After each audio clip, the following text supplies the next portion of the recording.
What's up, everybody? It's your girl Brittany, and today is book 18 in the New Testament, and we are talking about Philemon. Yo, Philemon is only one chapter long. I can break it down very quickly for you. This is at a glance. This is just telling you what you are going to expect as you read Philemon. Philemon was written between 60 to 62 AD by Apostle Paul. This was when there was a slave, not a slave like how it is in the United States, meaning someone offered their services so they wouldn't be poor, and that's the terminology that he used, a slave, not slave here, that he was a slave of Philemon, but then he was in prison with Paul. Paul sent him to Christ. Then he told him that he was a slave in Philemon's house, and he goes, oh, that's my friend. So Paul wrote a letter to make things right. And this is how it pretty much goes. Just like I've been talking about the last 4 books about lead well, suffer well, and teach well.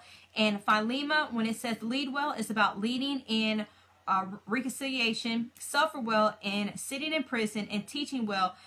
Chapter 1, verse 15, which is only one chapter, so it's no point in saying that. So anyways, much more clear and specific training that was in Philemon itself.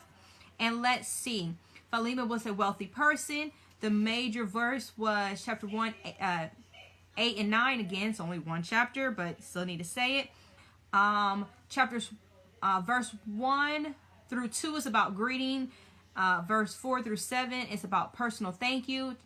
Verse 8 to 22 is about reconciliation, instructions. Verse 23 and 25 is about final greeting. Paul makes things right, like I said. Lead well, suffer well, and teach well. And that's with Philemon. It is very quick, short to the point. It's about making things right. This is about another thing that I can break down. It's past just making this. It's past about a slave with encouragement to treat everybody equally. It's about how to endure no matter what your circumstances is. And I believe Philemon was that's the only thing that it was talking about. It's honestly about to lead well, to suffer well, and to teach well. So when you read it, it's one chapter. Enjoy it, break it down. It's a quick little story. It addresses some problems, some issues, and you can find everything in it. Some other verses you can look at, verse 16.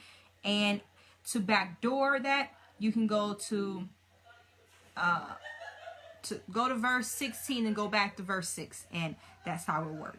Other than that, this is Friday's post with Philemon, and this is book 18 in the New Testament. There's 66 books in the Bible.